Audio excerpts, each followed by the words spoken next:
metres for the last scratching of 7. Lights on. All set.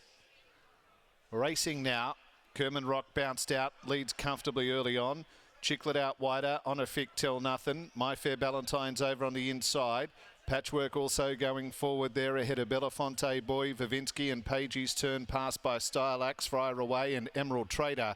About 1,500 metres to go as they turn towards the back, and it's Kerman Rock leading nearly 2 lengths. Patchwork is up to second on the outside of Chicklet over on the rail third. About 2 lengths away to My Fair Valentine, being covered by Tell Nothing. Vavinsky a length away. Then comes the Carnarvon Galloper on a Fick with Belafonte Boy, and then followed by Stylax in the last 3. Fire Away with Pagey's Turn, the inside, and Emerald Trader wider out. So once again, Kerman Rock has opened up a break, and through the middle stages has put about 4 or 5 on them with 1,000 to go, maybe 6 now. Kerman Rock again has raced away from them, chasing as Tell Nothing on the outside of Patchwork, about 2 lengths to Chicklet Vavinsky, another 2 to My Fair Valentine, followed by Honorfic, a length and a half to Stylax on the outside of Belafonte Boy, Emerald Trader. Fire Away is second last, and Pagey's Turn is the last one. They go to the 600 now, and it's Kerman Rock leading about 3 to Tell Nothing, now to a clear second. 2 lengths away Patchwork on the inside of Vavinsky, 2 lengths away to Chicklet, another length and a half My Fair Valentine, followed next by Honorfic and Stylax, another 2 to Emerald Trader. Fire Away well back with Pagey's Turn. Belafonte Boy had dropped out. It's Kerman Rock turning the corner. 3 in front, Vavinsky, Tell Nothing, Patchwork the inside, Chicklet, My Fair Valentine wider out. Then comes Honorfic, Emerald Trader and Stylax, but down towards the 100. Kerman Rock leading, giving chase Vavinsky. It's Kerman Rock over Vavinsky, My Fair Valentine, Honorfic, but Kerman Rock will do it again. Kerman Rock sees it out and beats Vavinsky. My Fair Valentine and Honorfic has run 4th from Emerald Trader. Stylax and Fire Away, Patchwork, Tell Nothing, Chicklet. Then came Pagey's Turn, and along last is Belafonte Boy.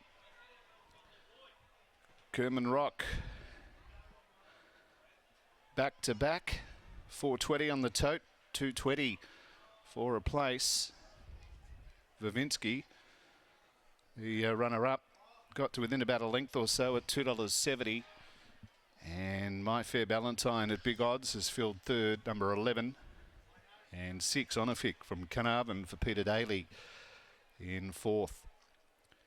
5th Emerald Trader making up ground from his rearward spot. And Stylax has run 6th. 8, 4, 11 and 6.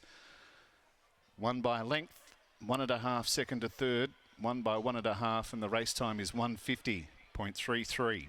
150.33. 1 length, 1.5. 8, 4. And 11 and 6. 1 by 10.5 lengths last start. He's held on by a length today over Vavinsky. Kerman Rock, number 8, Holly Watson for Chris Willis. The gelding is a 5-year-old by Snippet Son. Out of Bramasco and race by C. Willis and Mrs. P. George. 37.73 the last 600, 37.73. And Kerman Rock makes it 2 in a row. Defeating Vavinsky. Sean McGrady for David Harrison. He's had a good day with a win and a few minors. And Vavinsky, a 4-year-old by Oratorio from Dirty Vegas. And third to number 11, My Fair Valentine. And ridden by Keshore Duran for Paula Wag. So Kerman Rock does it all the way, wins a length in a time of 150.33 as we go down to Scott for the last time today. 8, 4, 11 and 6. He's done it. Back-to-back Kerman Rock. It was 1 from 31, then it was 2 from 32. Now it's 3 from 33. His strike rate is getting better by the week. Chris Willis, we talked to you pre-race and you said that the instruction to Holly was to get him out and then start to up tempo at the 1200. Well, you must have been pretty happy with the ride. Absolutely. No, she bounced him beautiful, and at the 12 done exactly what we talked about. So, yeah, as I said, the 18's probably not ideal. He was getting a bit weary, but I mean, he's done a real good job considering what we spoke about, his record. But yeah, no, very happy with the ride, and you know, we put him in at 22 somewhere, and she can keep the ride as well. These are a very unique galloper, these horses that bowl along out in front and break their hearts. Where do you take him next? To a 22, but I saw you had him nommed at one stage for a Perth Cup. Now, there's a lot of country cups around the place. Do you start to get a few of those connections scared? Well, probably. We'll sort of have a look at it. I try to keep him and Norman apart as much as I can. So they're very similar horses. I think this bloke's probably a little better than Norman if if we get to the bottom of him. So, but certainly the Country Cups are on both their plans, and maybe even Norman maybe even take on that the big stone race down at Albany later on this year. Can you put your finger on why this horse was only 1 from 31 a couple of starts ago? Because how often would you think that about a horse that ran third in a derby? Yeah, no, I can't really. Yeah, like showed us a hell of a lot early and raced against good horses in good races throughout his 3-year-old career. And just, he sort of raced well then, but then he sort of went off. And for some reason, which I can't find, like we vetted him head to toe and couldn't find anything wrong with him. So, but now he's come back and he's doing it, repaying us now, let's say.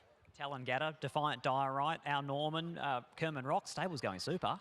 It is, yeah, no, it is going super, and yeah, I bought a few nice horses online and that, so they're coming along, yeah, but hopefully continue it this week. We've got a couple in this week, so yeah. You touched on our Norman, he was very good here last week. Yeah, super, absolutely super, like gets a furlong piece and wins the race.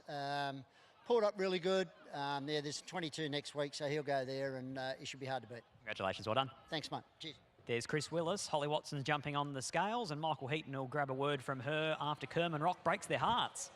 Yes, Holly, first time aboard this horse. Talk us through the run at the 600. Looks like he was coming back to the field a little bit, but just extended brilliantly from there. Yeah, he definitely did. He started to slow up at that point, but sort of clicked him along, and I could see the shadows of the other horses, and he just kept kicking. Do you realise how far you're in front on a horse like this when you do string them along? Yeah, I didn't really realise it, but I sort of went off Alan's ride on him in the 2200 metre race, so yeah. Any nervous moments in the straight, or were you pretty confident you had them toast with that good margin? I think he sort of felt the pinch at the end, right at the end, but no, he was brave to the line.